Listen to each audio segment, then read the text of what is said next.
Sehingga ada ulama yang mengatakan siapa yang memperbaiki keluarganya berarti telah memperbaiki masyarakatnya. Kenapa demikian? Karena kalau kita lihat bangunan keluarga, masyarakat sebagai sebuah bangunan, maka dia butuh batu bata yang menyusunnya. Siapakah itu? Itulah keluarga. Yang ada bapaknya, ada ibunya, ada anaknya. Maka bila RT itu bagus semuanya, ya, maka akan mempengaruhi RW yang ada di situ. RW-nya bagus akan mempengaruhi kelurahan yang ada di situ. Kelurahan akan mempengaruhi kecamatan yang ada sampai pada negara. Maka siapa yang sekarang ini sibuk ataupun mengerahkan kekuatannya untuk membangun keluarganya, membuat ketahanan pada keluarganya, artinya sudah berkontribusi besar dalam memperbaiki keadaan Indonesia ini.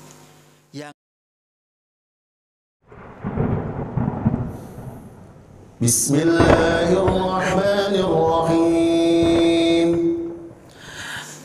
Alhamdulillahirabbil alamin wal aqibatu lil muttaqin wala udwana illa 'alal zalimin. Asyhadu an la ilaha illallah wahdahu la syarikalah ilahul awwalin wal akhirin wa asyhadu anna Muhammadan abduhu wa rasuluh al mab'uts rahmatan lil alamin. Shalawatullahi wa salamuhu wa barakatuhu alaihi wa ala alihi thayyibin wa sahbihi ajma'in. Amma ba'du. Ikhwati fillah, kita bersyukur pada Allah Subhanahu wa taala. Pada hari ini Allah mudah kita berjumpa di Masjid Darul Razak, yang semoga Allah Subhanahu wa taala berikan keberkahan pada kita semua untuk bicara tentang sebuah fenomena yang kita lihat sangat banyak ya, ada di zaman ini. Fenomena lemahnya keluarga yang membuat efek tidak hanya pada suami istri, namun juga sampai pada anak-anaknya. Munculnya generasi Z atau generasi strawberry atau beta atau alpha dan segala macam nama yang dibuat oleh manusia saat ini tidak lepas karena pengaruh keluarga dan perubahan-perubahan peran dalam keluarga. Bahkan tidak lepas daripada kondisi ya, lingkungan keluarga yang tidak kondusif. Ini merupakan fenomena yang seharusnya menjadi perhatian bagi kita semua karena menyangkut persiapan generasi depan yang nanti siap menerima akidah tauhid, yang siap menerima pendidikan bertauhid, yang siap untuk menjadi orang-orang yang memanggul dakwah tauhid dan bisa menjadi contoh yang benar di masyarakat yang saat ini didominasi oleh orang-orang yang tidak layak menjadi uswatun hasanah bagi kaum muslimin. Maka otomatis ya, ada di sana sebuah peran yang sangat luar biasa. Next ya.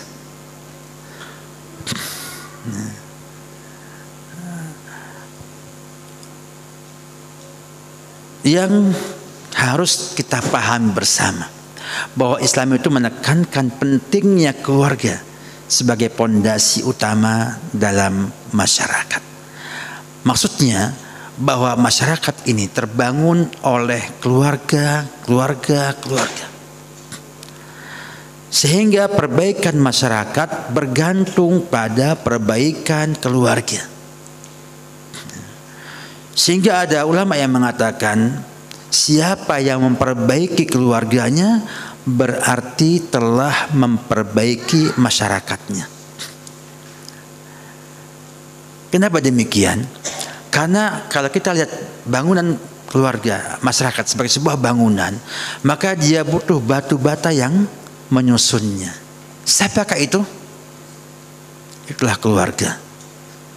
Yang ada bapaknya, ada ibunya, ada anaknya.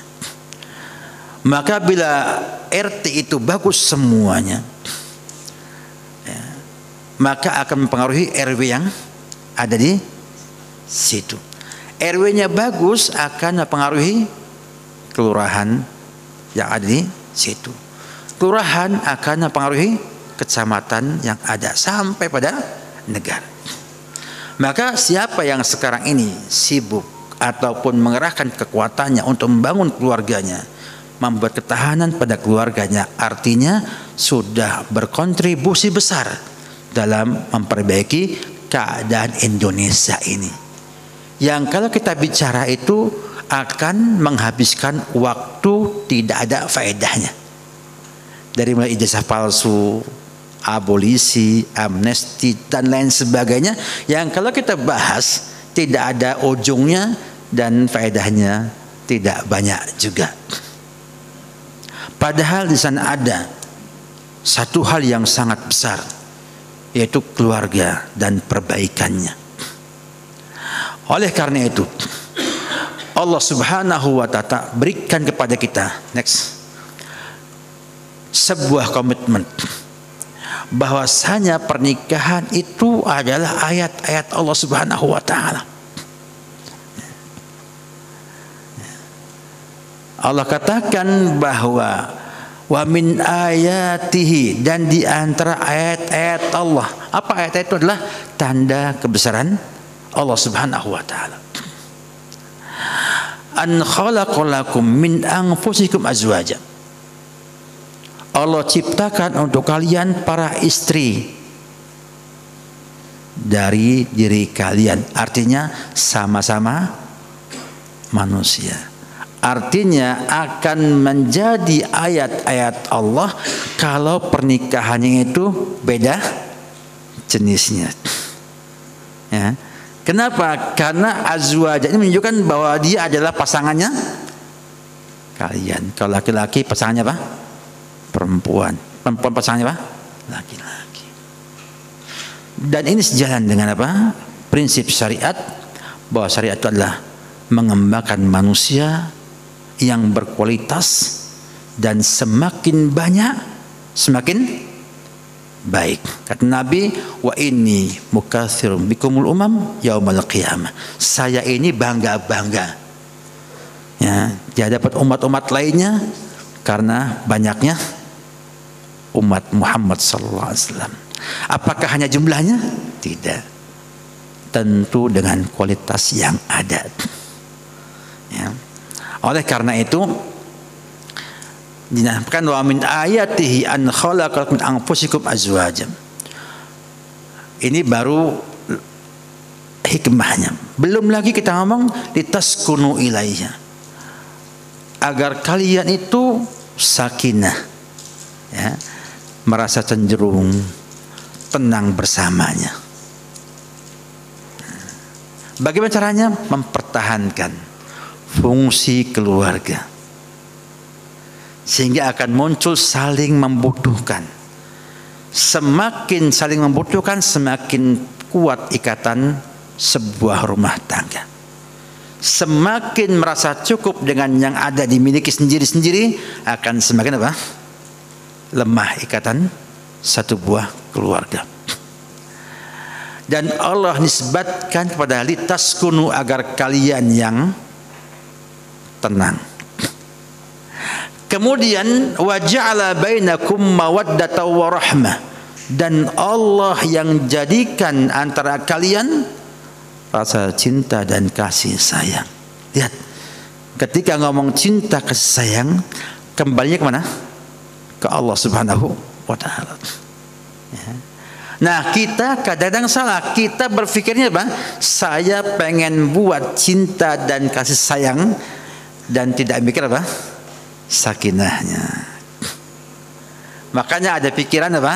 Kita pacaran dulu biar tumbuh cinta, sebelum menikah. Ya, syukran. Ya. Paham ya? Karena kita menganggap bahwa cinta dan rahmat kita yang buat. Padahal dalam ayat ini dikatakan bahwa Allah yang jadikan apa? Di antara kalian cinta dan kasih sayang. Ini ayat lumayan hebat. Cuman sayangnya waktunya kita nggak banyak. Ini satu ceramah sendiri, ya, bisa didapatkannya. Artinya jangan sampai kita itu mendahului Allah Subhanahu Wa Taala. Allah yang jamin, Allah yang jadikan cinta dan kasih sayang. Tugas Anda adalah litaskunu ilaiha. Bagaimana membuat rumah tangga saling membutuhkan dan merasa nyaman, tentram di sana. Nanti Allah yang kasih cinta, kasih apa? Kasih sayang di sana. Dan 3 ini adalah asas. Rumah tangga itu kalau sakinah, mawaddah, rahmahnya ada, maka akan bahagia. Nah, ini yang sedang diupayakan oleh iblis untuk hilang dari manusia. Dengan semua problem yang ada diarahkan oleh iblis untuk manusia itu kehilangan sakinah di rumahnya, kehilangan mawaddah dan apa? Rahmat. Karena iblis sangat bangga kalau bisa anak buahnya menceraikan pasangan suami istri. Diulang lagi, inna fi dzalika laayatin. Sungguh dalam hal ini ada ayat, 2 kali sama ayat lagi. La ayat, banyak tanda-tanda kebesaran di qaumi yatafakkurun, pada orang-orang yang berpikir. Artinya bukan hanya satu, ada di sana tanda kebesaran yang banyak. La ayat dengan fi'il apa? Dengan apa? Dengan isim jama'. Dengan isim jama' ayat. Ya. Jama' daripada ayat. Karena betul banyak ayat-ayat di sana. Kemudian next. Ternyata kalau kita runtut ke bawah lagi, ada sebuah fenomena yang sangat luar biasa. Kalau saya mandangnya itu ngeri.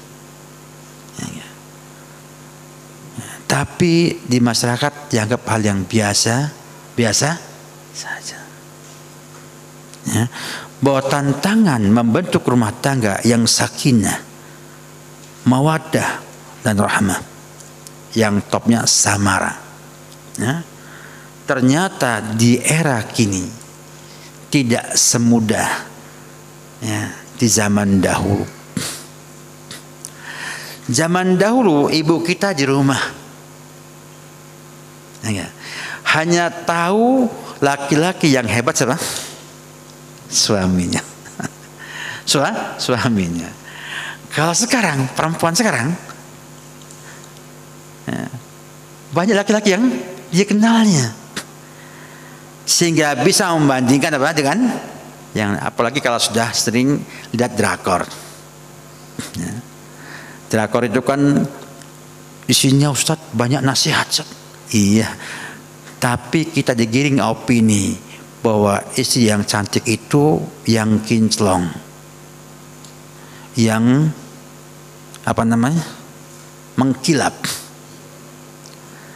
Enggak mengkilap, enggak cantik. Maka sang ibu di rumah berusaha untuk cari skincare yang paling hebat, ya enggak. Sayangnya banyak dibohongi, ya, iklannya artis, sudah mengkilap sebelum pakai skincare, ya. Akhirnya belilah untuk apa? Untuk berbondong-bondong biar mengkilap. Nah, setelah mengkilap dia dapatnya suram kayak lampu 5 watt. Akhirnya dibandingkan, suami yang bagus, suami apa? Yang 50 watt. Nah, yang kata apa? Orang terang terus terang. Gitu. Akhirnya apa? muncul masalah. Atau melihat bagaimana keharmonisan, kemesraan yang ada pada drama-drama yang ada tersebut, akhirnya membandingkan dengan kondisi yang ada di rumahnya. Tidak semua suami punya kemampuan seperti yang di film-film tersebut. Ini problem juga. Maka banyak sekali problem muncul dewasa ini lantaran banyaknya perubahan-perubahan yang itu bukan hanya orang lain yang membuat, tapi kita kadang-kadang yang membuat itu masalah. Saya hanya bahkan 3 hal aja lah. Begini karena kita waktunya juga terbatas. Ada di sana tantangan keluarga masa kini. Ada ya di slide ya? Ada TV. Ada 3 tantangan yang saya bawakan di sini. Yang pertama perubahan peran gender. Ya. Apa Pak gender? Islamin ya, laki dan perempuan. Saya pakai bahasa agak ini supaya apa?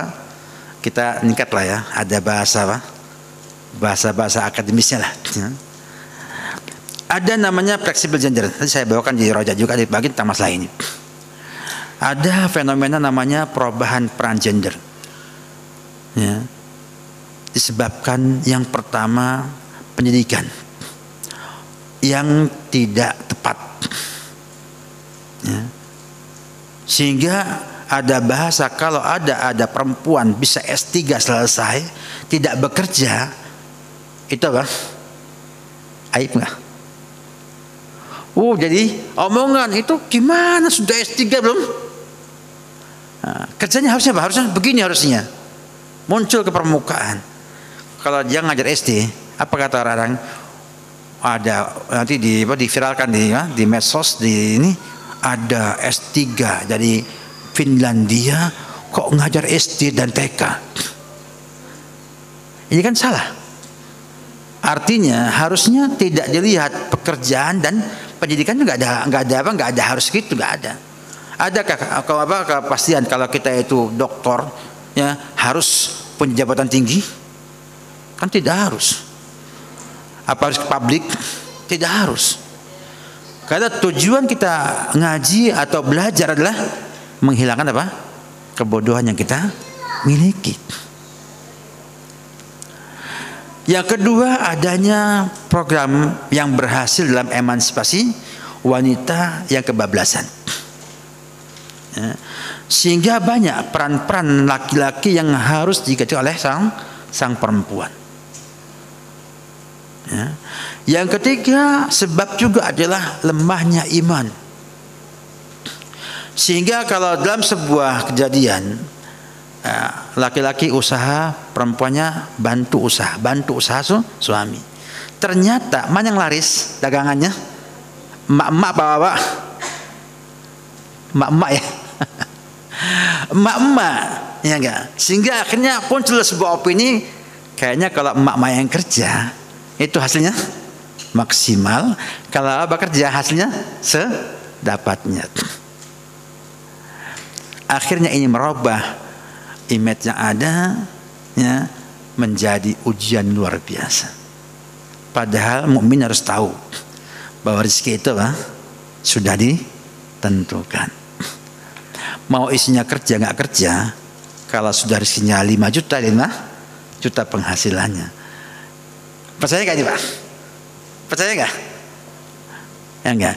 Kalau misalnya hari ini dapatkan 1 ekor ayam masuk rumah dengan sambal dan juga apa?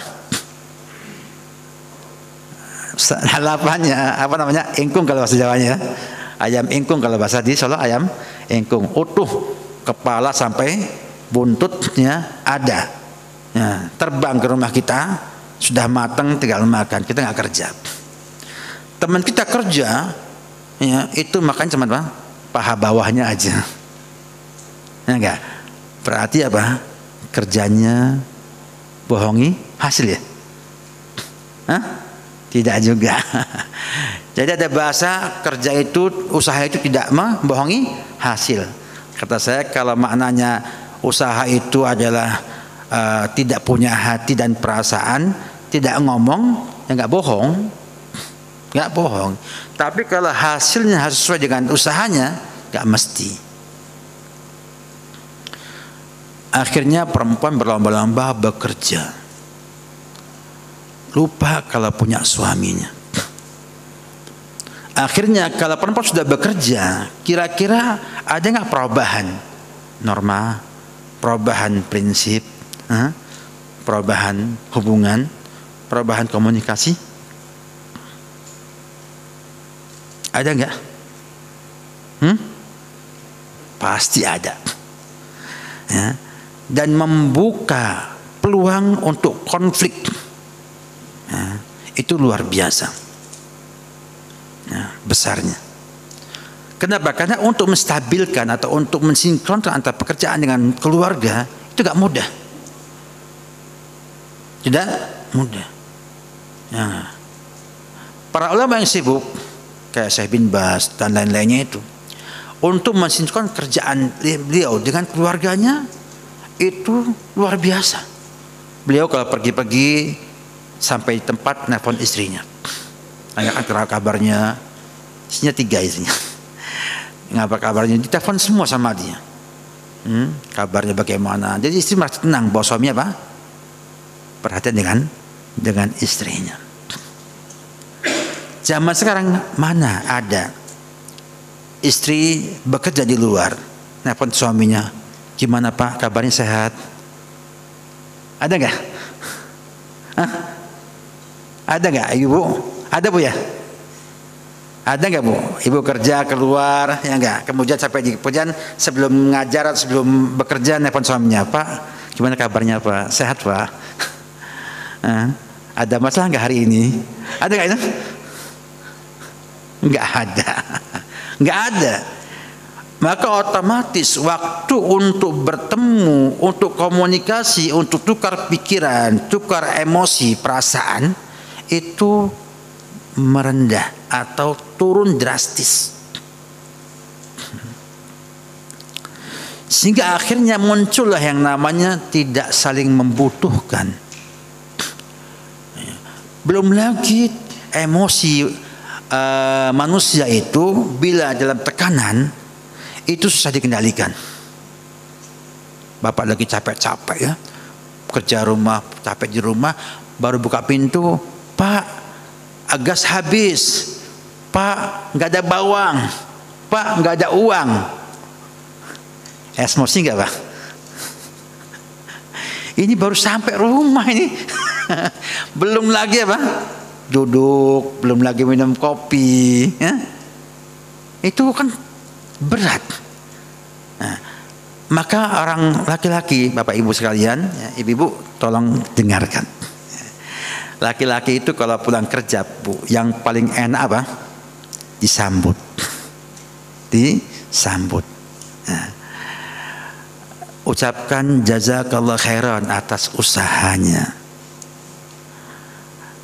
Tuntun ke kursi, siapkan kopi sama pisang goreng, gak mahal-mahal, ya, nggak perlu beli di luar, pisang goreng sama kopi, ajak silahkan diminum, minum dulu.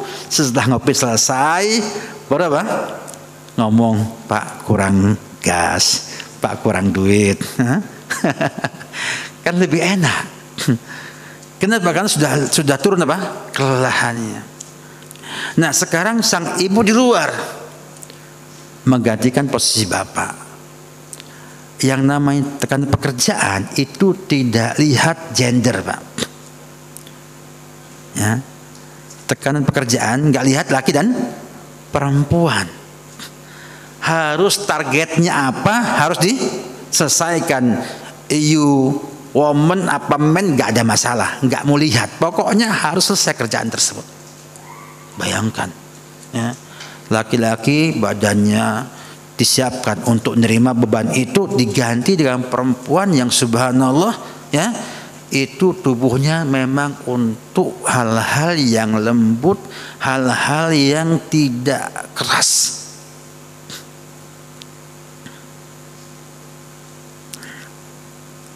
Terbayangkan bagaimana stressing, bagaimana tekanan itu, ya, Ya, ditambah dia masih punya tanggung jawab di rumahnya sebagai ibu dan istri.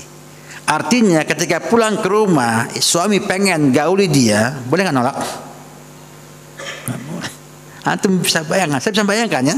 Saya saja laki-laki itu ketika capek, istri minta, kita boleh nolak. Boleh nggak nolak? Boleh nolak kita. Karena nggak mampu, kecapean kan gitu. Maka istirahat dulu, istirahat, baru ketika kita sudah mood baru bisa menunaikan hal seperti itu. Terbayang oleh kita bagaimana rumah tangga yang seperti itu. Bukan untuk melarang, tapi untuk melihat bagaimana nanti kita menyikapi dengan benar. Jangan sampai setelah kita tahu masalahnya kita kemudian serampangan, tidak. Ya, harus melihat semuanya. Yang bekerja perempuan harus tahu, suami harus tahu, sehingga nanti bisa mensinkronkan kepentingan keluarga dengan pekerjaan. Siapa yang sadar akan masalah berhati-hati, yang tidak paham masalah sembarangan. Maka butuh solusi nanti bagaimana kalau istri bekerja, suami bekerja, agar jangan sampai fungsi di rumah itu hilang. Artinya jangan sampai anak mengatakan saya nggak punya bapak, nggak punya ibu, yatim piatu, ada bapak dan ibunya. Maka muncullah istilah yang top sekarang apa? Fatherless, motherless. Ya. Anak kehilangan bapak, kehilangan ibu, padahal bapak ibunya hidup dan bersama dia.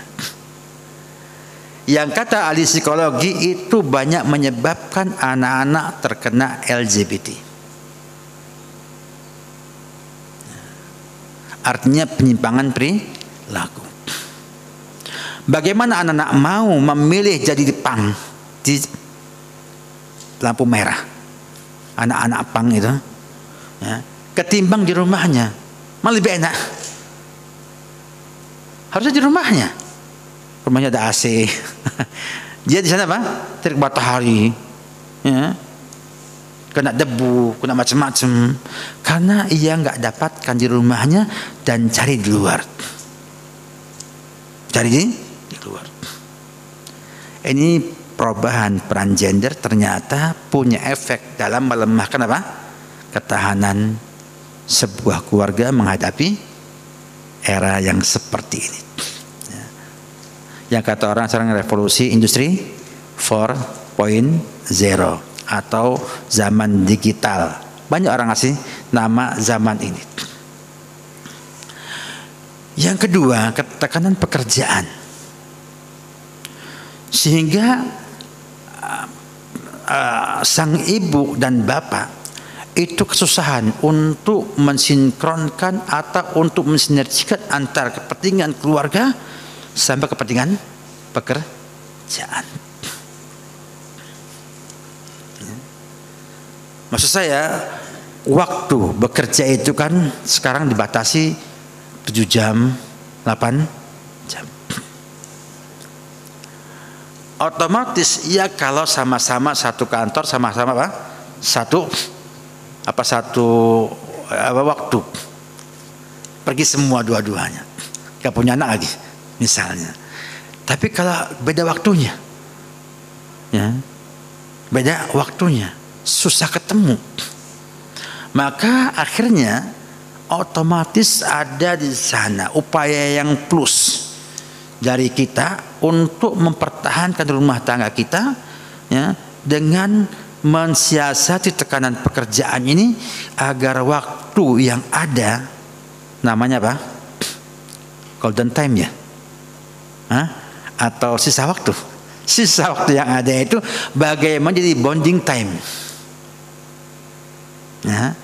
Maka ada konsep micro bonding time, sedikit, ya, waktunya, tapi bisa memberikan pengaruh yang cukup besar. Bicara di rumah misalnya mau tidur, ya, maka HP singkirkan dulu. ngobrol dengan suami. Bahas apa saja. Dan saya yakin bapak tinggal mancing saja, setelah dipancing nanti ibu akan nyerocos, ya. Dan susah di stop. Ibu ngaku. Pengalaman ya, ini pengalamannya, ini realita ya, realistis nih. Ya. Dan saya yakin ibu bahagia. Ya, ketika mau tidur berdua, ibu cerita, sang bapak apa? Mendengkur. Kenapa? Karena ada kisah cerita pengantar tidur.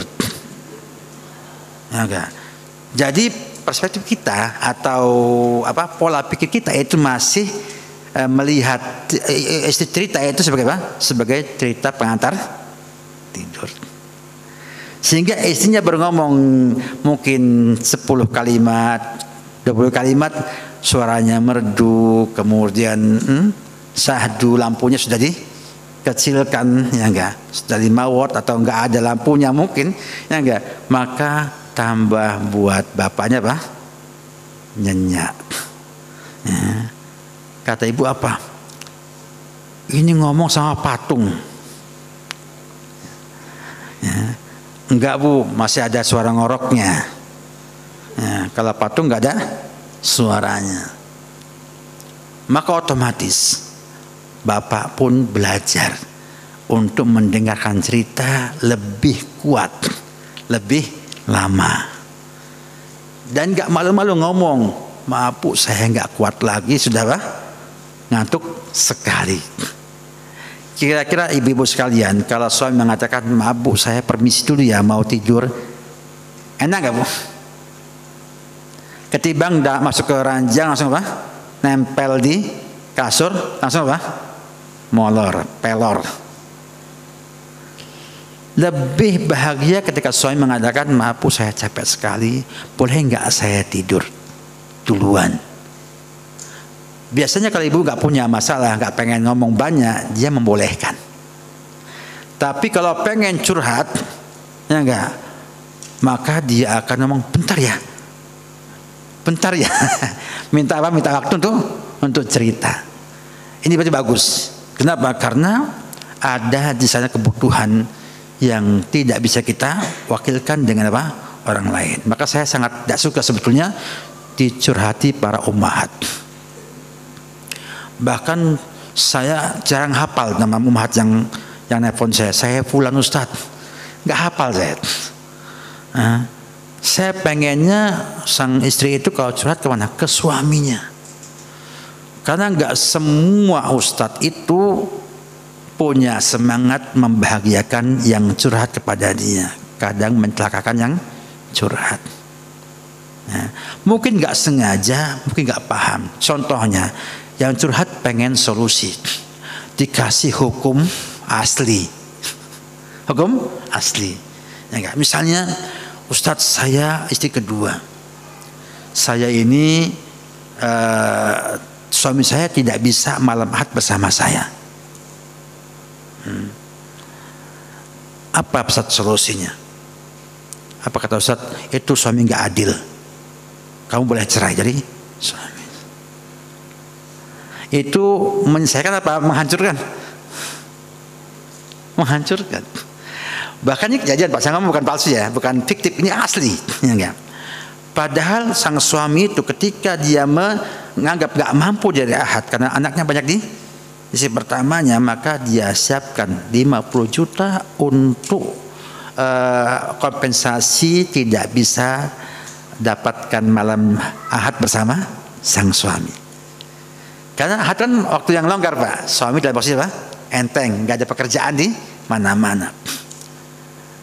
Kata saya kalau seandainya dia bercerai, ya, maka dia butuh nafkah. Padahal bisa saja dia ngalah satu hari itu dan dapat 50 juta. Ini yang ngomong teman saya sendiri Pak. Ya, yang kalau ada apa-apa tanya ke saya masalah poligami. Ini masalah berat, makanya sebaiknya tanya itu hati-hati, jangan tanya ke sembarangan orang, apalagi sama teman-temannya yang nggak jelas, ya. Bukan punya kompetensi juga tidak punya, ya enggak. Punya rasa cinta juga tidak kepada yang curhat, maka biasanya berantakan. Jadi bahan cerita di mana? Di mana-mana. Nah, jadi ada sebuah perkara yang bisa mengurangi waktu keluarga, namanya tekanan pekerjaan. Bahkan ada yang subhanallah kerja itu sudah kerja ngantor, jam 4 pulang, jam 3 pulang, masih nge-Grab. Bukannya ketemu keluarga apa? Nge-Grab sampai malam baru pulang.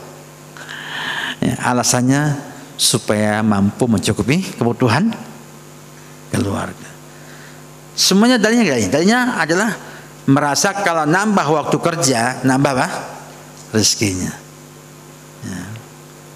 Akhirnya apa? Membuat hal-hal yang tidak mampu, dia buat hutang, beli mobil, ya enggak, dan lain sebagainya.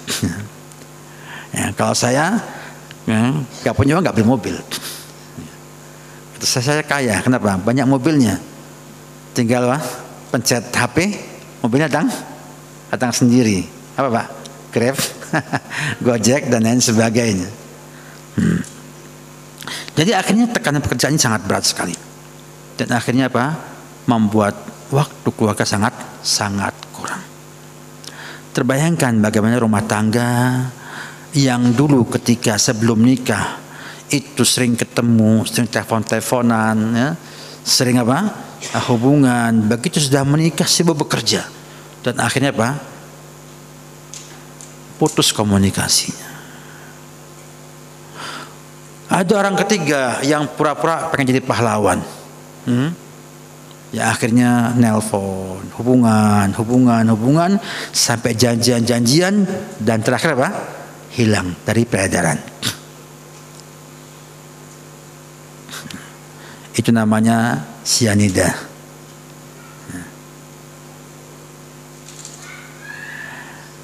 Waduh, jam 11 dah. Yang ketiga adalah pengaruh media sosial. Pengaruh media sosial ini sangat luar biasa juga. Yang jelas akan terkena adalah kurangnya interaksi langsung. Walaupun sebetulnya adanya medsos untuk memperlancar komunikasi, tetapi kenyataannya itu malah mengurangi interaksi. Kok bisa? Karena kita tidak bijak dalam menggunakan teknologi dan apa? Medsos ini. Tidak mungkin kita itu menghindari dari hal tersebut. Yang bisa buat anak tidak pegang HP siapa? Siapa? Pesantren. Selebihnya nggak mampu. Antum cek semuanya. Orang tua mampu nggak buat anak pakai HP? Nggak bisa. Sekolahan umum nggak bisa. Yang bisa hanya apa? Hanya pesantren yang bisa buat anak, tapi selama di pesantren. Ya, setelahnya nggak ada yang mampu mereka melepas HP tersebut. Nah, orang tua kadang-kadang malah jadi musuhnya pesantren. Ya, kan? Malah di rumah dikasih HP bebas 24 jam. Harusnya dibatasi. Pulang itu HP-nya hanya boleh duhur sampai jam 9 malam aja ya. Karena biasanya yang merusak itu jam 9 ke atas, di mana bapaknya nggak ada, sudah tidur, nggak ada orang, tinggal sendirian, dia bawa HP, kemudian di kamar lagi bersendirian dan di kamar. Resikonya cukup besar untuk rusaknya anak kita. Dibatasi, sehingga dia akhirnya juga diajarkan juga cara menggunakannya. Ya, jangan dibiarkan, mereka memang ahli ya, bahkan kita kalah dengan anak kita ya, tapi kita juga ajarkan mana yang positif, mana yang negatif, sehingga dia bisa bijak menggunakan HP dalam waktu yang tidak bebas seperti itu. Nah, akhirnya muncullah beberapa masalah ya, dalam keluarga. Next ya. Yang pertama adalah, sayangnya saya coba ringkas nih ya, karena waktunya memang tidak banyak. Melemahnya hubungan suami istri. Terbayang ya? Terbayang gak ini? Terbayang ya. Hubungan ini ya, akan tambah lemah bila tidak ada kesadaran akan hak dan kewajiban. Padahal kita di rumah itu, pasangan suami istri itu tidak pernah nyinggung hak dan kewajiban ya. Tanya sama antum semua bapak sekalian, ibu sekalian, kapan atau pernahkah ibu sama bapak bicara tentang hak dan kewajiban di rumah? Yang sudah nikah 30 tahun, pernah nggak selama 30 tahun itu membahas hak kewajiban suami istri? Berdua aja. Nggak ada ya? Nggak ada ya? Nggak ada. Yang ada di pengajian aja. Itu pun ustadznya ngomong, ummahatnya megang HP jualan dagangan. Maksud saya bahwa kenapa demikian? Ketika kita itu nggak sadar punya hak kewajiban, maka otomatis akan membuat permasalahan yang itu nanti akan berdampak pada perubahan peran ya, pasangan suami istri itu. Maka akhirnya muncullah ya, perasaan pesimis ya, merasa ditelantarkan, dan banyak masalah besar dalam rumah tangga akibat dari ini semuanya. Berapa banyak suami korupsi karena permintaan istri?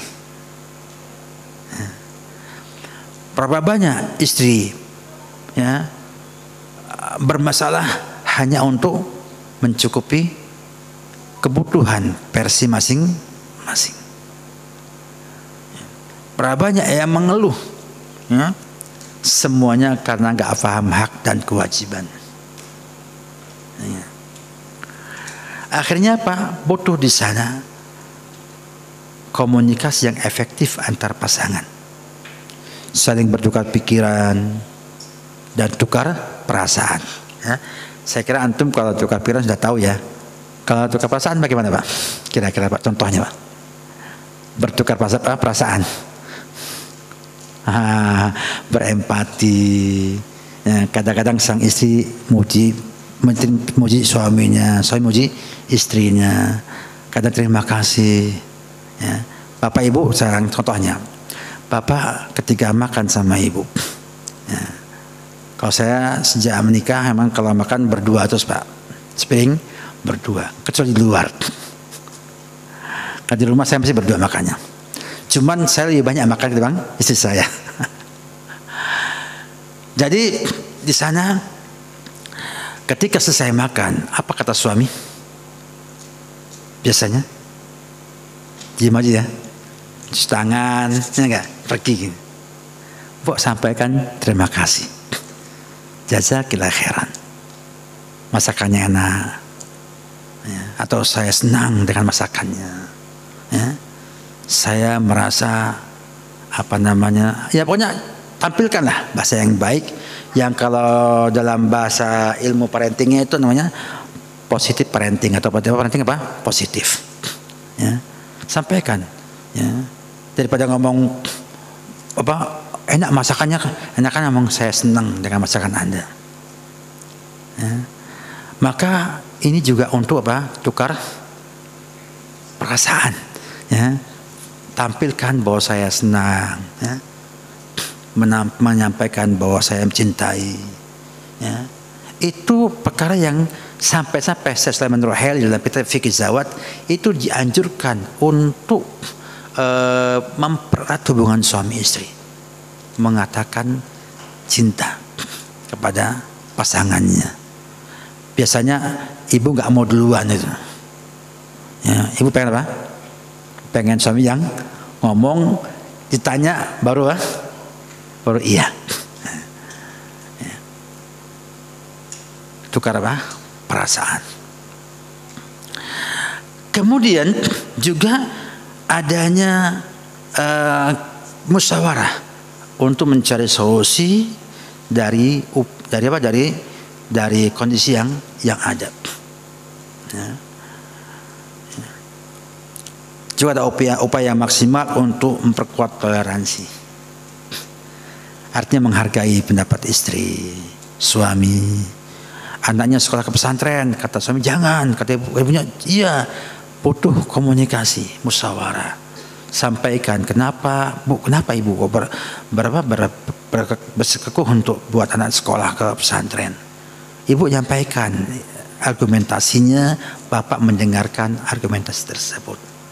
Kalau baik setujui, kalau nggak baik jangan. Atau sebaliknya, sehingga dengan adanya ini semuanya akan muncul rasa hormat, kerjasama yang baik dalam menyeimbangkan antara pekerjaan dengan apa? Dengan kebutuhan keluarga ini. Juga yang melemahkan hubungan ini adalah lemahnya komunikasi keluarga. Keluarga ya, bukan hanya suami keluarga. Ada karena orang tua waktunya habis untuk bekerja, sehingga waktunya itu untuk interaksi positif itu kurang dalam keluarga, sehingga muncul kesenjangan interaksi dan kurang perhatian kasih sayang. Tapi kadang-kadang juga antara bapak dengan anaknya, ibu dengan anaknya, ya, ada namanya kesenjangan antar generasi. Ibu bapak ngomong sama anak dengan gaya bahasa zaman dulu. Bapak itu kalau ngomong sama kita pakai apa? Pakai mata, pakai apa? Pakai mata dan mimik saja. Kita tahu kita salah. Gitu. Dipakai zaman sekarang, kena nggak? Nggak kena. Ya, artinya komunikasinya itu terjadi kesenjangan karena kita nggak paham bahasa mereka. Mereka itu tidak cukup hanya dengan sikap. Mereka butuh disampaikan dengan verbal juga. Anak sekarang itu nggak peka kayak anak kita. Kalau kita itu ditepuk punggungnya sama bapak kita, sudah apa? Sudah bahagia kita. Bapak saya sayang sama saya. Kalau kita nepuk anak kita sekarang, apa rasanya? Nggak ada rasanya. Nak, saya cinta sama kamu, supaya kamu baik. Jadi komunikasinya lebih lancar. Artinya kalau dulu kita hanya butuh 5 kata, sekarang butuh 20 kata untuk ngomong sama anak-anak kita. Ya. Sehingga ini juga masalah yang kita hadapi, sehingga penggunaan teknologi yang ada pada aplikasi dan lain sebagainya itu kita orang tua harus bisa menjelaskan, ya, mana yang bahaya, mana yang positif, mana yang negatif dari aplikasi yang dimiliki oleh anak-anak tersebut di HP-nya. Ya. Ada pencerahan kepada mereka terus. Dewasanya anak sekarang lebih lambat daripada anak zaman dulu. Sepakat nggak Pak? Sepakat kan nih? Sepakat Bu ya? Anak zaman sekarang itu lebih apa? Lebih lambat kedewasaannya. Karena ibu-ibu itu overprotective. Ya. Saya baru dapat tahun-tahun ini aja, ya. Ibu-ibu tanya kepada kita, Ustadz, mana saat foto anak saya di pesantren? Baru sepekan loh. Di pohon baru sepekan, masuk tanggal 6, tanggal 13 sudah apa? Tanya foto anak saya bagaimana. Minta fotonya. Ya. Kalau kita kemudian menanggapinya, satu asrama 20 orang misalnya, berarti musyrifnya harus moto setiap pekan apa? 20 foto.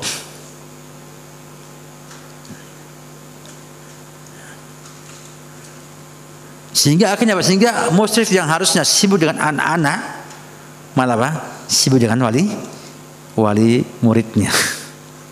Ini kenyataan, ya. Kenyataan yang kita miliki. Ya. Kalau di foto bareng sama masjidnya, saya udah jangan foto, cukup yang bareng aja, kumpulkan di foto, supaya apa? Ngobati tobo kangennya apa? Sang ibu. Ditanyakan, kok anak saya nggak ada? Kemana anak saya nggak ada di foto? Subhanallah.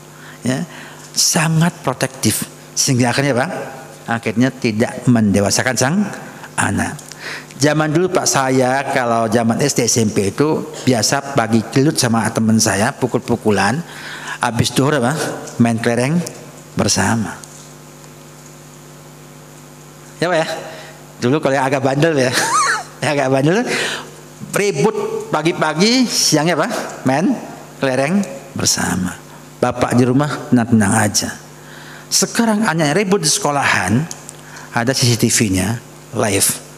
Langsung itu kepala sekolahnya dilaporkan, gurunya dilaporkan, ngomong kemana-mana, buat status di WhatsApp, buat macam-macam di Instagram, buat status tentang apa? Anaknya itu. Kemudian ribut dengan orang tua kawannya. Itu nggak damai setahun Pak. Anaknya sudah main. Ya. Jadi ini yang masalah siapanya? Anaknya apa orang tuanya? Orang tuanya yang masalah. Makanya saya kadang-kadang mikir, kapan dewasa anak kita ini? Kalau orang tuanya itu super protektif, sangat protektif pada anaknya, nggak boleh sentuh, ya, nggak boleh sentuh, nggak boleh ada luka dari tubuhnya.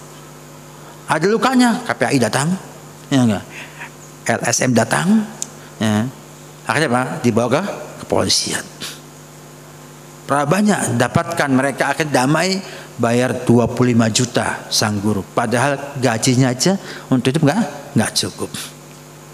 Diviralkan baru dimaafkan, dibalikan uangnya lagi. Menyedihkan pendidikan di sekarang ini. Maka akhirnya timbullah kelemahan-kelemahan ini karena munculnya hubungan kasih sayang dan cinta itu ada kesenjangan yang luar biasa. Oleh karena itu, peran orang tua sangat penting dalam mengatur waktu. Mereka harus berpikir punya waktu sama anak-anak, ya, punya waktu kumpul dengan anak-anak, dan kumpulnya nggak hanya diam, ya, berbicara, ya, membuat obrolan yang menarik agar mereka merasakan indahnya kebersamaan tersebut. Kemudian yang kedua juga rendahnya pendidikan agama dan syariah. Sehingga memandang, ya, maknanya keluarga sakinah itu dengan apa? Banyaknya harta. Sehingga kalau uangnya banyak bahagia, kalau uangnya dikit apa? Sengsara. Kita ngomong kita saja Pak ya. Jangan yang keluar masjid. Kira-kira kalau ada orang kaya, ada orang miskin, mana sengsara? Saya tanya nih, serius tanya saya. Ada orang miskin, orang kaya, masuk ke masjid ini. Apa yang antum lihat? Mana yang bahagia? Yang miskin? Hah? Masjid apa yang kaya? Belum tentu. Belum tentu. Kadang yang miskin lebih bahagia ketimbang yang kaya. Tapi kita sudah punya bahasa apa? Yang kaya lebih bahagia daripada yang miskin. Itu opini kita buat sendiri sebetulnya. Ya, kan? Sehingga yang kaya merasa mulia, yang miskin merasa apa? Hina. Padahal kaya miskin Allah yang memberi dengan takdirnya. Maka kesalahan ini muncul karena tidak pahamnya Islam, tidak pahamnya apa? Bahkan munculnya kekhawatiran kepada rezeki pun akibat iman takwa yang kurang. Oleh karena itu, ya, ya, Langsung aja, kita tidak panjang lebarkan karena kalau cerita itu nggak akan habisnya ya. Kita kalau cerita bisa 2 jam nggak terasa. Kita lihat ini masalah-masalah yang kita dapatkan.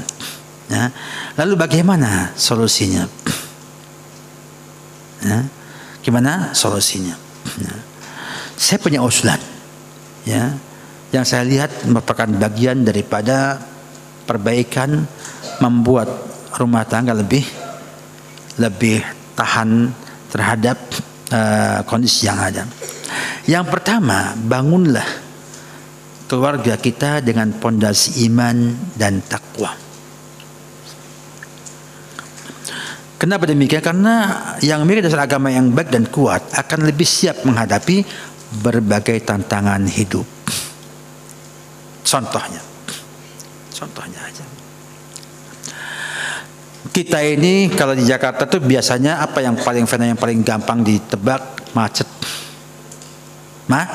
Macet. Orang yang tidak punya pondasi takwa dan iman memandangnya sebagai apa? Problem. Sehingga kadang marah-marah. Ya, yang dimarahi siapa? Gitu. Ya, nggak jelas. Marah yang depan ngomong ada depan lagi pak. Gitu. Sehingga akhirnya pelaksanya tatet. Yang punya iman takwa punya pola yang berbeda. Kata dia, Allah sedang nguji saya. Sabar enggak? Sebab kalau Allah pengen lancarkan, bisa enggak lancar? Bisa. Beda enggak itu hasilnya? Berbeda.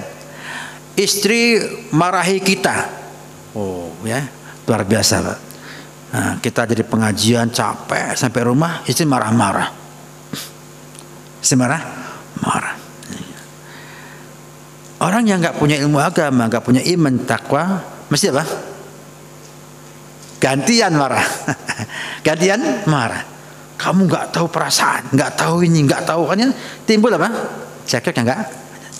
Yang punya iman takwa akan maknanya saya lagi diuji sama Allah. Istri saya ini marah bukan pada tempatnya.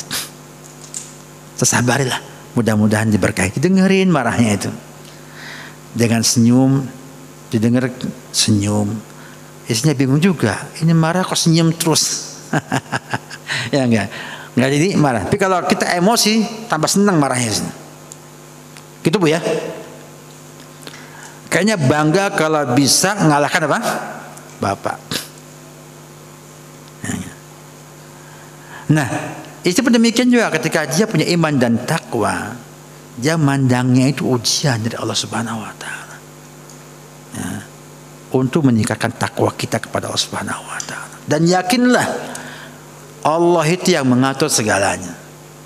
Maka langsung kepada Allah Subhanahu wa taala dalam segala keadaan. Luar biasa. Dan kita sudah bukan asing lagi punya apa? Punya namanya keutamaan takwa, ya, yang luar biasa dalam hal ini. Taib. Kemudian yang kedua, berusaha maksimal untuk menunaikan hak dan kewajiban yang ada. Suami harus lebih sabar. Ya, suami sebagai kepala rumah tangga dituntut untuk lebih menahan diri dan bersabar daripada istri. Betul gak Pak? Betul gak? Apa alasannya? Yang pertama Allah katakan laki-laki diciptakan dari tanah. Nah, gitu. Perempuan dari mana? Tulang yang bengkok. Tulang yang bengkok. Kata Nabi, intuqimuhu kasarta. Kalau kamu itu meluruskan tulang bengkok itu, maka apa? Kamu akan mematahkannya. Artinya sang suami harus lebih sabar. Kalau dibiarkan tambah bengkok. Nah, untuk tidak membiarkan butuh kesabaran juga. Hadis yang mulia ini bukan untuk meremehkan perempuan, bukan untuk mencela perempuan, tapi untuk memuliakan perempuan. Kok bisa Ustaz? Nabi mengatakan istausu bin nisa'i khairan fa innahunna khuliqna min dila' ya. Fa inna a'wajahu a'lahu. Itu muji wanita, artinya wanita itu bengkok. Itu kelebihan wanita. Ya enggak? Bayangkan kalau perempuan sama kayak laki-laki sama-sama lurusnya, enak gak hidupnya? Enak gak Pak? Perempuan emosi, perasaan lebih dominan daripada akalnya. Laki-laki, yang laki-laki betul ya, akal lebih dominan daripada perasaannya. Kalau dibalik, perempuan itu perasaannya bagus, besar, juga akalnya besar. Enggak butuh laki-laki. Enggak butuh laki-laki. Enggak. Laki-laki enggak butuh perempuan. Justru laki-laki itu ketika akalnya lebih sempurna, dia butuh perasaan. Ada pada istrinya. Dan ketika dia itu mimpin, dia nggak mungkin mimpin itu nggak enak kalau lurus juga ada masalah. Antum bayangkan hidup nggak tanpa masalah, enak nggak? Nggak enak. Ya. Maka butuh yang bengkok agar kita punya seni untuk hidup, ya, melihat lika-liku kehidupan yang ada. Maka suami lebih sabar. Maka kewajibannya pun sama. Mendidik istri, ngasih nafkah, ya, bergaul yang baik, itu semuanya butuh kesabaran. Perempuan butuh taat. Kalau sholat 5 waktu, puasa Ramadan, apa lagi? Taat sama suami, ya. Meninggal suaminya apa? Ridha, masuk surga. Dari pintu mana yang dia sukai? Artinya perempuan untuk bisa masuk surga itu apa butuh? Satu, taat sama suami. Nah, kalau pernah ditepati, difungsikan dengan maksimal, insya Allah bukan hal yang sederhana atau susah untuk kita menggapai sakinah, mawaddah, warahmah. Saya nggak panjangkan, yang penting terpahami.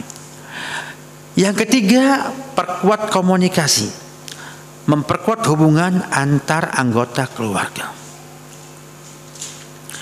Dengan komunikasi dan interaksi yang positif. Ya. Kenapa demikian? Karena membangun dan menguatkan komunikasi sangat penting untuk menciptakan hubungan keluarga yang sehat. Kalau hubungan keluarga sehat, maka apa? Anggotanya akan sehat juga. Ya. Dan komunikasi yang buruk adalah sumber masalah. Ini pengalaman saya. Hampir banyak menyelesaikan masalah keluarga itu karena komunikasi yang sama kayak Bapak Ibu sekalian. Ya mungkin orang sini beragam banyaknya. Biasanya kita tampil beda itu membuat mereka menjauh. Akan dekat lagi kalau kita tampakkan aslinya kita. Misalnya ketemu sama orang-orang yang belum berjilbab misalnya, kita harusnya lebih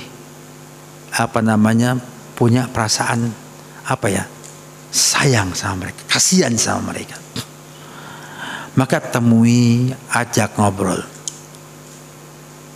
Ya. Ajak ngobrol sekali aja lah, sekali aja ajak ngobrol orang itu, ajak ngobrol baik-baik, tanya kabarnya, tanya macam-macamnya, bahkan kalau bisa minta nomor teleponnya. Nanti saya kalau pas ada waktu boleh nggak saya mampir ke rumah Anda, ke rumah Anda ya, bukan anti ya, nanti kan untuk yang sudah ngaji ya, pada Anda ya, kira-kira bagaimana? Itu saja nanti dia ngomong kemana-mana. Oh ibu tuh ramah kok, bagus kok. Nah ketika kita mampir ke rumahnya, entah sama suami, entah sama anak atau sendirian, satu komplek, maka akan terbangun sebuah komunikasi dengan mereka, kalau oleh-oleh sekalian kepada mereka, maka akan muncul sebuah komunikasi yang baik dan bisa jadi menjadi sebab kita dakwahi mereka dengan akhlak seperti itu. Ini komunikasi penting sekali. Maka komunikasi dengan suami, dengan anak, dengan tetangga, ini adalah hal yang penting sekali untuk mengajak orang menjadi lebih baik lagi.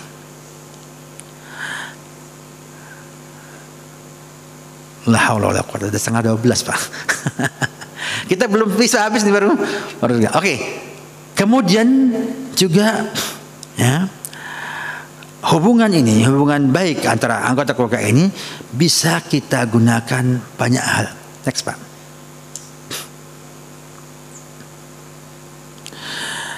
Bisa dengan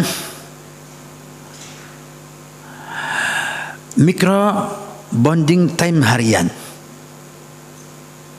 Ya, menyerapkan ini di tengah kesibukan. Apa itu micro bonding time ini? Adalah waktu, momen yang singkat namun berkualitas. Seperti bicara, ngobrol sebelum tidur. Ya. Sama nggak apa Ibu kalau ngobrol siang hari begini sama menjelang tidur? Sama nggak? Beda kata Ibu. Beda, ya enggak?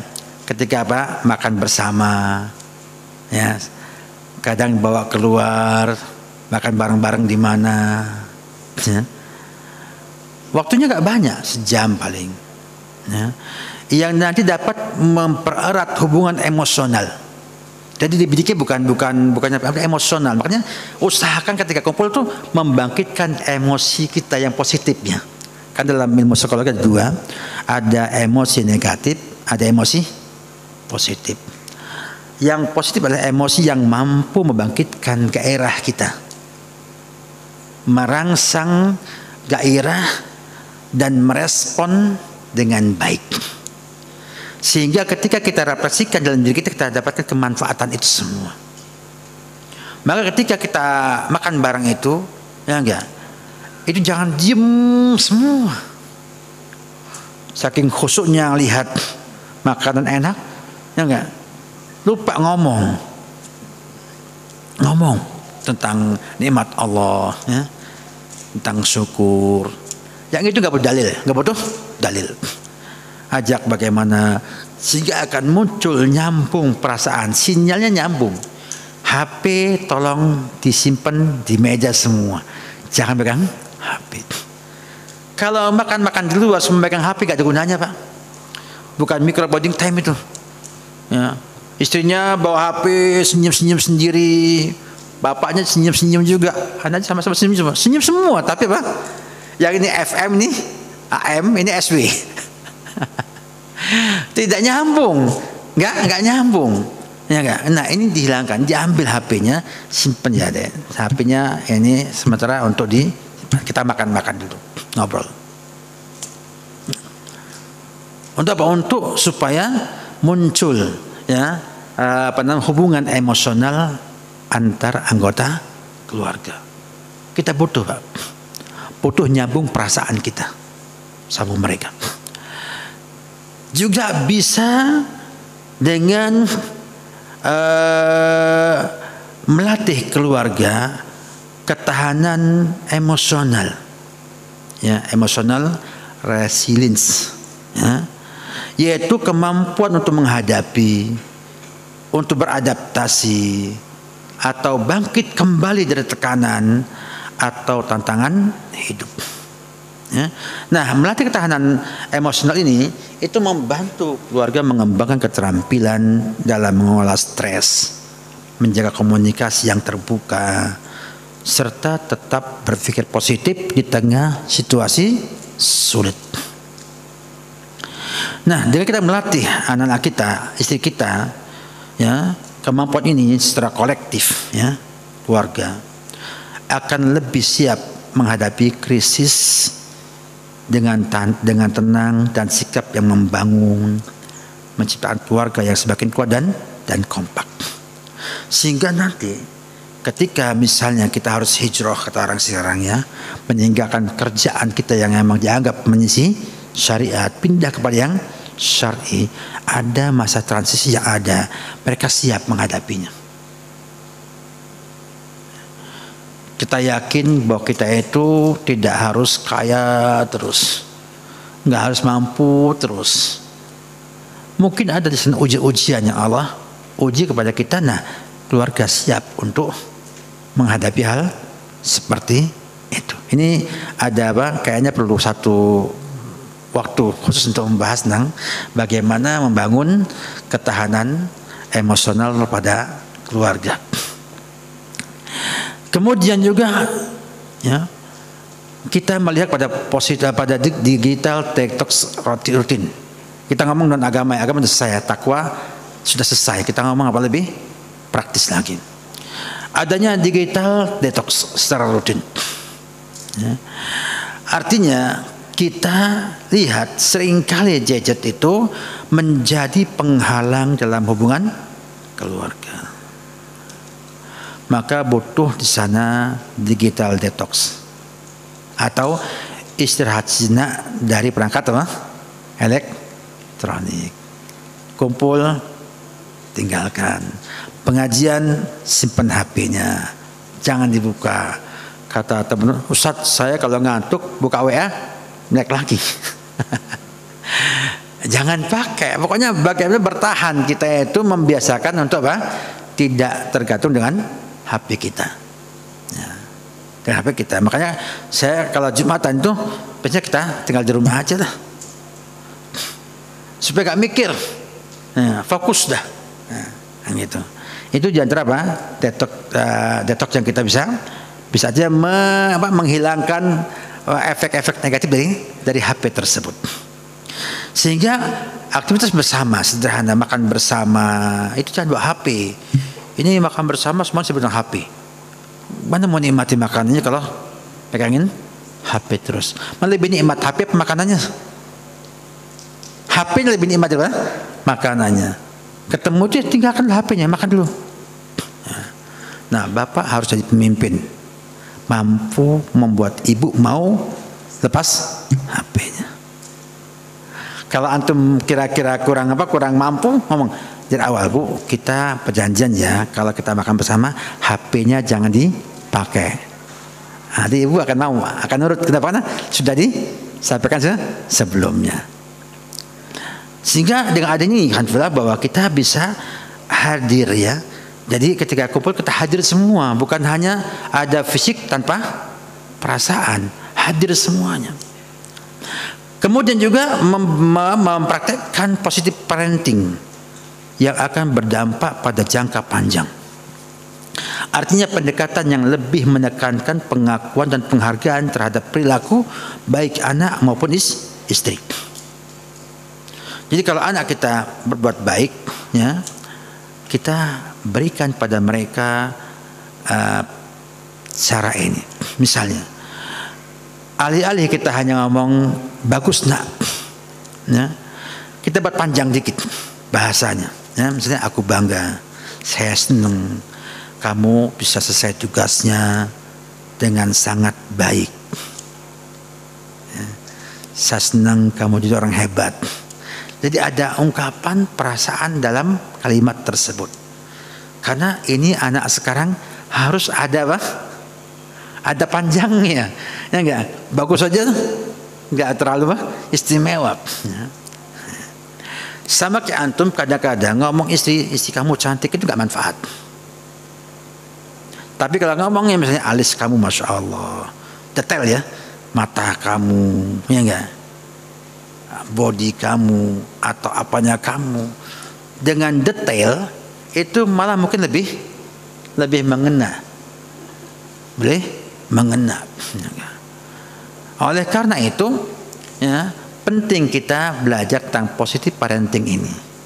Bagaimana kita mengolah pujian dan dorongan agar pihak objek itu bisa mengambil positif. Artinya menganggap itu positif. Ya. Karena banyak orang itu memuji dikira menghina. Banyak gak?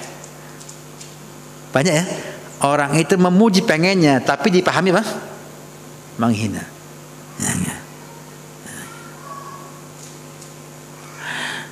Ini juga merupakan hal yang kita perlu perbaiki, ya, dan kita perlu pelajari kembali.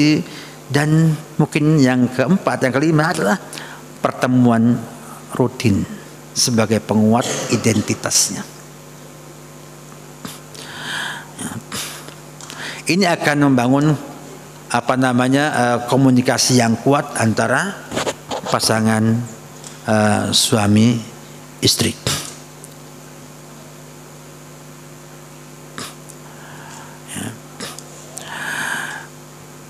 Kemudian saling menghormati. Artinya kita membutuhkan sebuah cara ataupun latihan untuk saling menghormati. Yang ini sebetulnya masuk dalam pembentukan toleransi yang ada dalam jiwa kita. Kenapa? Karena rasa hormat adalah salah fondasi penting dalam hubungan keluarga.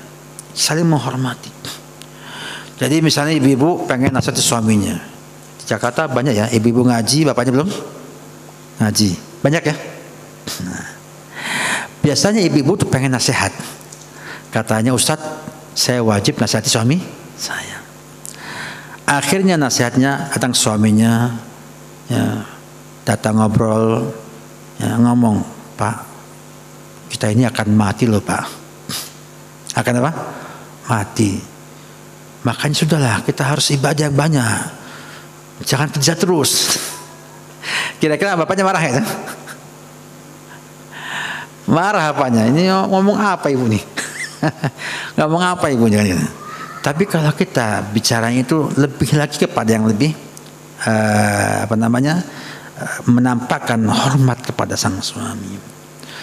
Cerita tentang nikmat. Terima kasih, Masya Allah, saya senang sampai hari ini Bapak sama saya baik, ya. Ini anugerah Allah kepada kita, ya. Dan sudah jadi hal yang lumrah kalau kita mensyukuri nikmat Allah. Gimana Pak kalau kita misalnya mensyukuri dengan kita baca Quran? Jadi kayak model kayak model bukan menasihati langsung, tapi kayak dari bawah ke atas, ya. Itu akan efektif nantinya. Tapi kalau menasihatinya, Bapak ini nggak sholat jamaah. Bapak tahu Pak, pahalanya orang sholat jamaah itu 20 derajat tuh Pak pahalanya.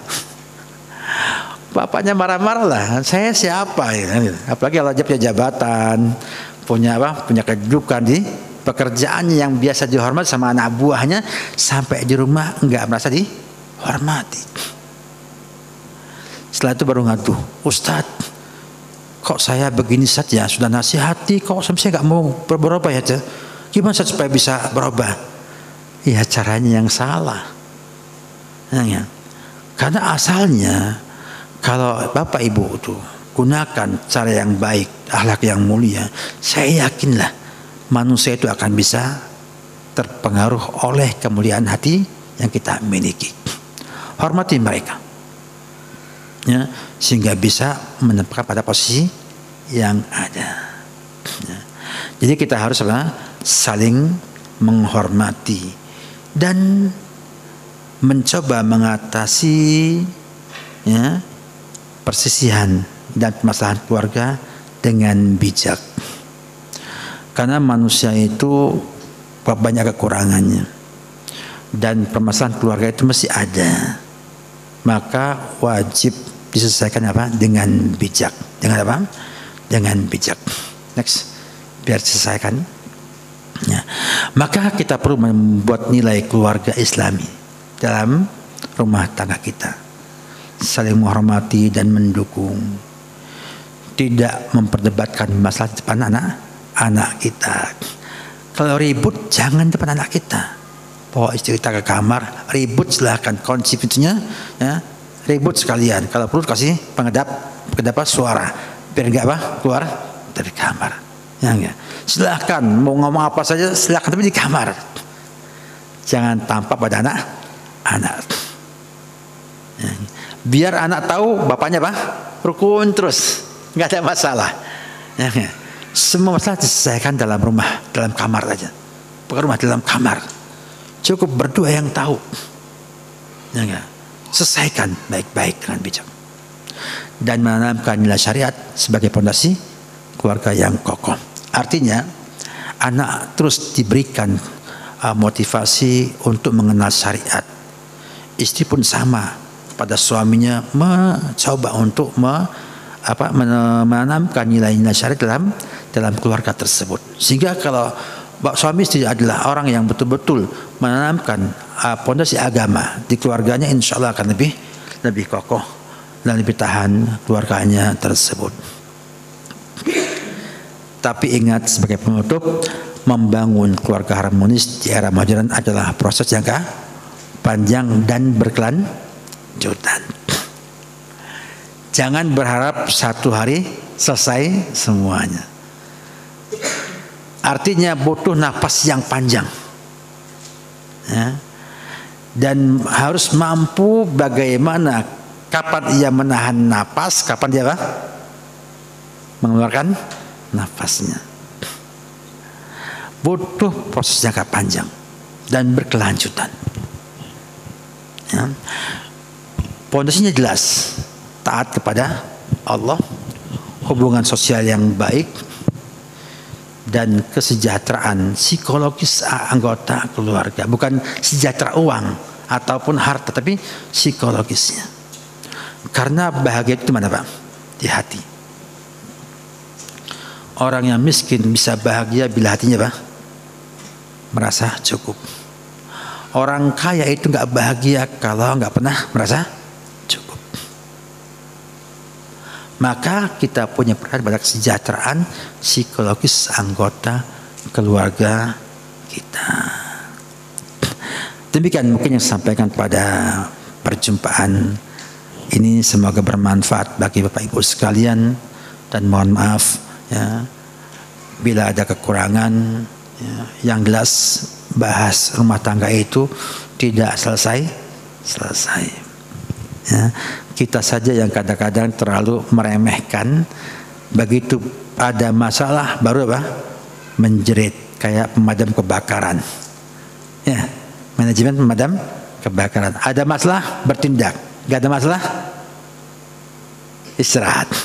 Padahal kita membangun itu harusnya berkelanjutan sehingga nanti hasilnya bisa maksimal. Wallahu a'lam bishawab. Baik, syukran wa jazakumullah khairan ala husni ilmikum. Kemudian kita lanjut ke sesi tanya jawab. Mungkin kita mulai dari ibu-ibu, 2-3 pertanyaan, lalu kita kembali ke bapak-bapak. Ibu-ibu, mic-nya saya berikan.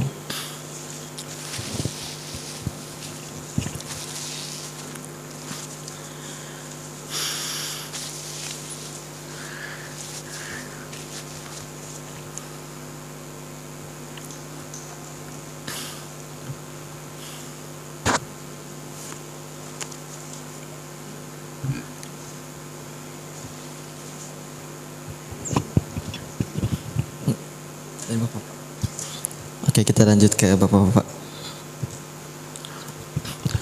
Biasanya bapak dulu yang mancing. Bapak sudah tanya, nanti ibunya tambah banyak tanya. Bismillah. Assalamualaikum warahmatullahi wabarakatuh. Assalamualaikum warahmatullahi wabarakatuh. Syukur jazakallah khair Ustaz atas materi yang disampaikan.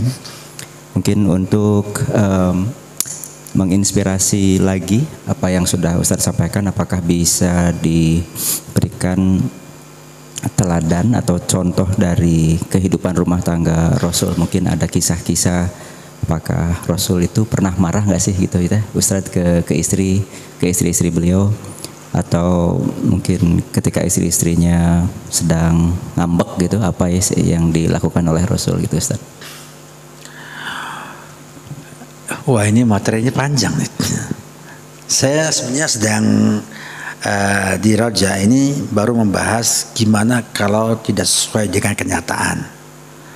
Artinya dulu ketika tidak bisa menunaikan kewajiban karena ada kekurangan dari suami atau dari istri.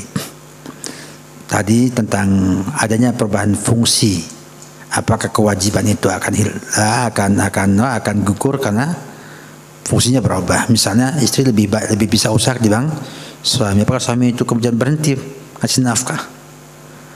Kebanyakan itu suami nahan duitnya, istri yang bayarin kehidupan sehari-harinya. Padahal harusnya apa? Tetap suami ngasih sesuai kemampuan yang ada. Bila dibutuhkan maka istri yang menambah kekurangan yang ada tersebut. Karena kata Allah, yunfik dzu sa'atin min sa'atih, hendaknya orang yang punya kelonggaran menafkahi istri dengan apa? Kelonggarannya. Man qadir alaihi rizquhu falyunfik falyata wa man qadir alaihi rizquhu falyunfik bima atahu. Infakkan dengan apa yang Allah berikan. Artinya kalau suami itu nggak punya penghasilannya sedikit, maka semua uangnya dikasih ke istrinya, karena belum cukup untuk nafkah semuanya. Ya. Nah, kalau kita melihat kepada contoh Nabi kita Muhammad SAW dalam menghadapi para istri yang ngambek, ada kisah sebetulnya, tapi aslinya itu ngambek karena cemburu. Bahwa Nabi kita Muhammad SAW itu pernah mendapat sebuah kejadian. Sedang kumpul dengan sahabat-sahabatnya, kemudian di rumahnya Aisyah, kemudian Ummu Salamah mengirim budaknya ataupun pembantunya untuk membawa makanan dengan nampannya untuk Nabi kita Muhammad SAW. Maka ketika pembantu sampai di rumah, masuk dan mau menyerahkan nampan isi makanan, Aisyah cemburu dan banting nampan sama isinya. Nabi itu kapan adanya? Di tengah-tengah sahabatnya. Nabi tidak langsung responsif. Nabi diam dan mengatakan kepada para sahabatnya agar sahabatnya bisa memaklumi. Kata dia, qarat ummukum, ibu kamu sedang cemburu. Sedang apa? Cemburu. Jadi nggak dilawan, dan jangan responsif. Artinya jangan kemudian berusaha, nggak perlu, santai dulu aja. Ya. Kemudian Nabi katakan kepada Aisyah, ambil nampan kamu, serahkan sama dia. Artinya Nabi setelah memaklumi keadaan istrinya, tidak lupa dia juga menyampaikan bahwa syariatnya itu kamu ganti dengan nampan yang kamu miliki. Sehingga Aisyah menyadari kalau dia salah.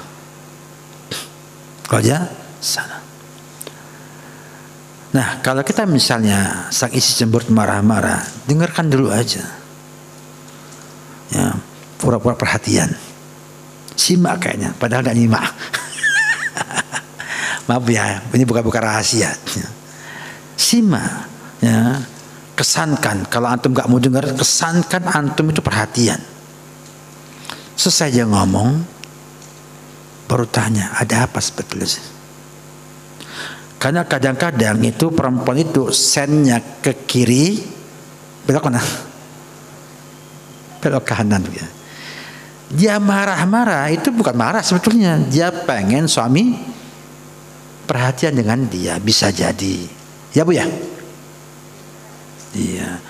Atau dia merasa ada hal-hal yang tidak ia sukai, ya enggak?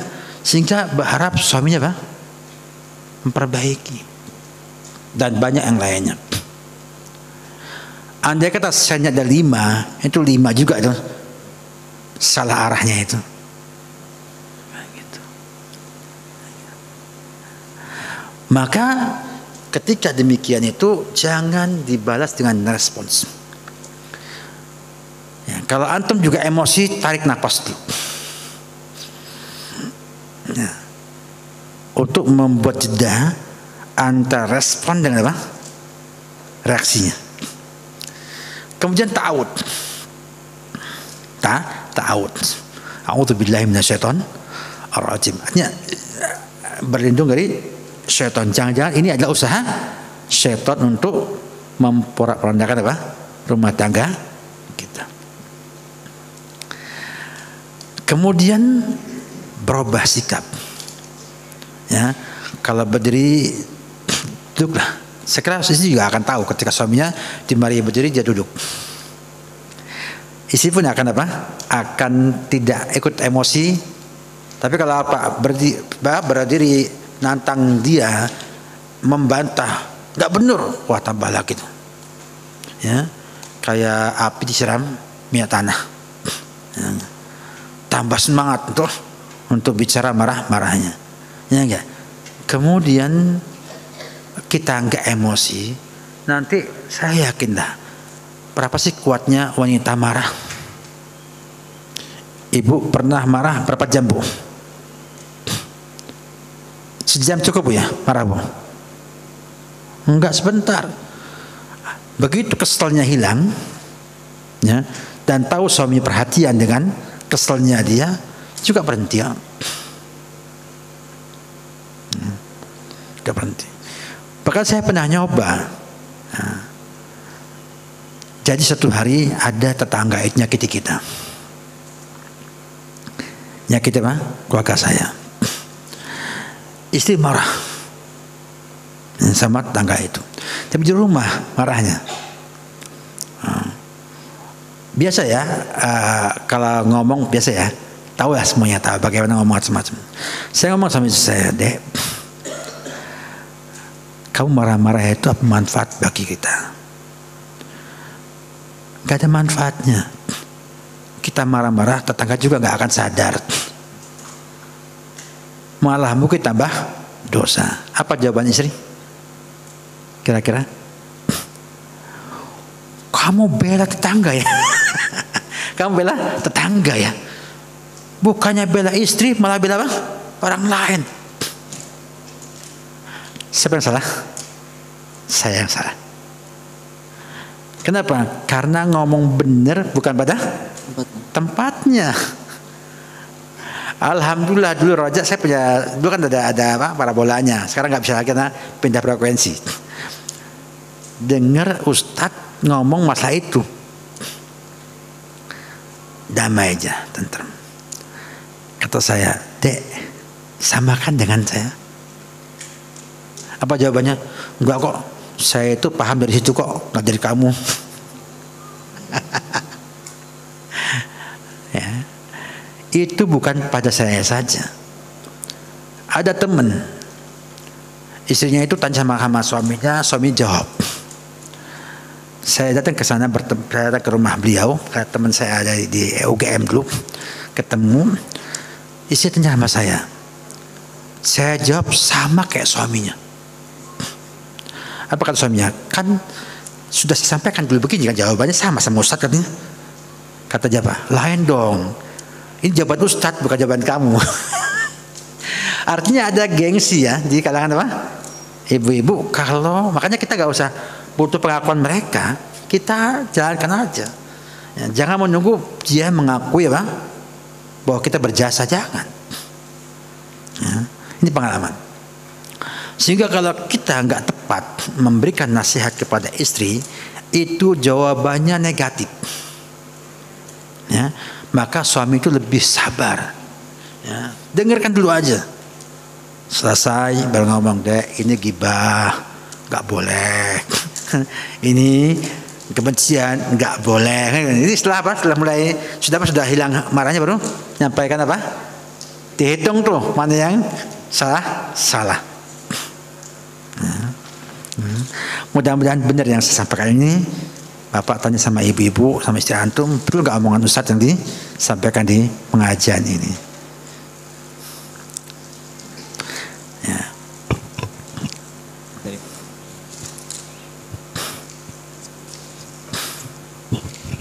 Bismillah, Assalamualaikum warahmatullahi wabarakatuh. Assalamualaikum. Ustadz izin bertanya terkait dengan ini Ustadz. Banyak saran dari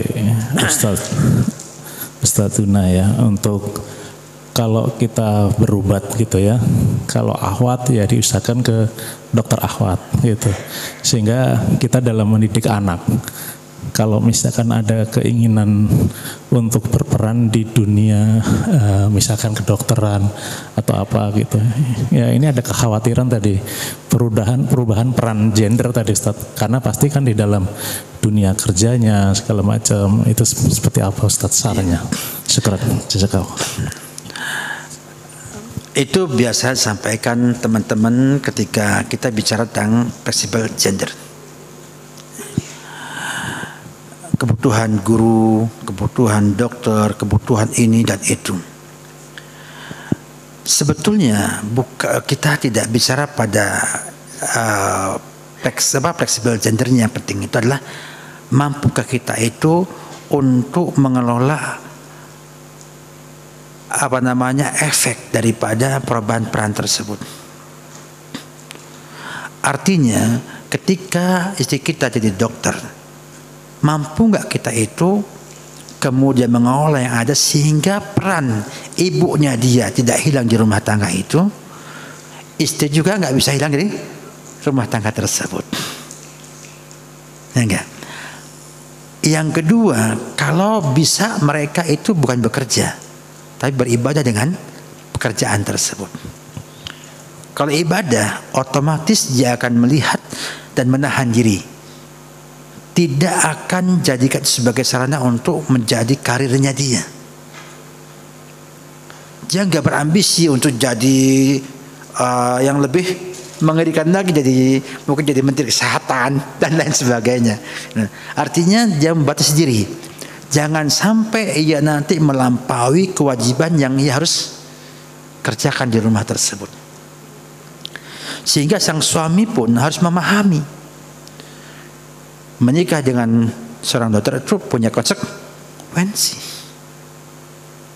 Nah, kalau ada keseimbangan antara suami istri, nanti bisa mengimbangkan antara kerjaan dengan rumah tangganya. Itu masalahnya. Ya enggak? Bukan kita bicara perempuan kerja di luar rumah. Yang kita bahas adalah bahwa itu ada efek merubah nilai-nilai, norma-norma dan prinsip-prinsip yang ada. Sama kayak sekarang ya, pandemi 2 tahun itu ada nggak efeknya? Perubahan, orang takut sakit, flu ke dokter, ya langsung ke dokter, sehingga antri kita kalau itu biasa antri karena semuanya bang ke dokter. Apa kita salahkan pandeminya? Kan enggak. Apa kita salahkan? Kitanya yang enggak mampu ngelola manajemen hal tersebut, sehingga ngefek kepada kita efek yang buruk. Paham ya? Nah, jadi kita bicara efek kepada rumah tangga kita. Yang kalau tahu efeknya, kita nanti akan berusaha untuk meminimalisir efek itu kepada keluarga kita. Kalau kita nggak tahu efeknya, kita nggak sadar itu. Akhirnya terjerumus dalam konflik yang menghancurkan rumah tangga kita. Maka kalau dia itu, makanya anak kita kalau bisa mau jadi apapun juga dipahamkan terus, kamu ibadah. Penghasilan itu hanya rezekinya Allah. Sehingga dia nggak ngejar duit. Sehingga buka di sini, buka di sana, kan gitu. Nah, dokter itu kalau dia nggak kemana-mana itu nggak banyak waktunya yang terbuang. Cuma ketika dia praktek di sini pagi hari, sore di sana, ya nggak, malam kena sip malam di rumah sakit, kan gitu. Akhirnya dia nggak bisa bagi waktu ke keluarganya. Tapi kalau dia misalnya mencukupkan dengan yang ada dan berusaha menunaikan kewajiban yang dimiliki oleh dia sebagai dokter, itu sederhana, Pak. Ya, Sederhana, buka praktek di rumahnya aja. Sudah, rumah sama rumah sakit aja. Kira-kira susah nggak itu, Pak? Saya kira gampang ngelolanya. Artinya ketika ada pasien ngobrol sama anak-anaknya, sama suaminya. Enggak, ketika ada baru tinggal apa ya, ada pasien Pak. Jadi suami pun nggak merasa ditinggal oleh istrinya, anaknya juga merasa punya ibu di rumah. Jadi yang saya bahwa bagaimana kita memanagenya aja, bukan pekerjaan itu kita nggak bisa ngelarang Pak. Nggak bisa, nggak manfaat. Ustadz ngomong haram nggak ada manfaat. Misalnya Pak, Bapak fatwa, perempuan nggak boleh kerja di luar. Emang ada yang ngikuti? Ada yang ngikuti? Nggak ada. Oh, kebutuhan kok. Tapi kita berharap, perempuan kalau keluar itu ada apa efeknya? Tahu nggak? Tahu. Bagaimana supaya efeknya nggak hilang, nggak ngefek ke kita? Itu yang dibahas. Nah, sehingga bagaimana sang wanita itu mengolah waktunya agar nanti ada waktu untuk anak, untuk istri, untuk suaminya, dan dia pun butuh istirahat untuk tubuhnya sendiri, sehingga dia membatasi pekerjaannya. Nah, orang kalau udah kerja Pak, itu ambisinya besar dan pengennya Pak nggak berhenti pengennya. Sampai kayak saya dakwah ini pengen nggak berhenti. Ya, pengennya ada waktu gitu. Ya, tapi kan pulang-pulang sakit. Pulang dakwah sakit, ketemu istri dalam keadaan loyo gitu. Enak nggak Pak? Nggak enak Pak. Ya, kita pulang ke rumah loyo, batuk-batuk, flu. Apa kata sih? Waduh, ini pulang-pulang bawa penyakit ke rumah. Kita batasi. Ya, makanya ini saya sebenarnya nggak ada ngaji nih, harusnya saya istirahat sampai sore. Tapi kata teman-teman, ini yang ada nih udah, kalau memang saya mau kalau dakwah saya bismillah. Ya.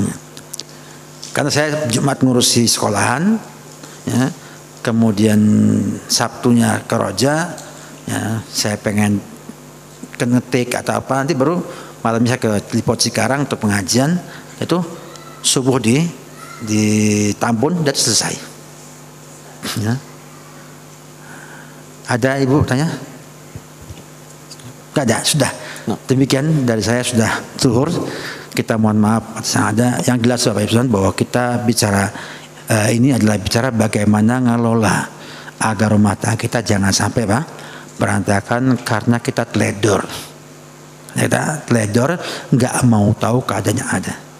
Semoga bermanfaat bagi kita semuanya, dan kita cukupkan. Wabillahi taufiq. Wassalamualaikum warahmatullahi wabarakatuh. Assalamualaikum warahmatullahi wabarakatuh.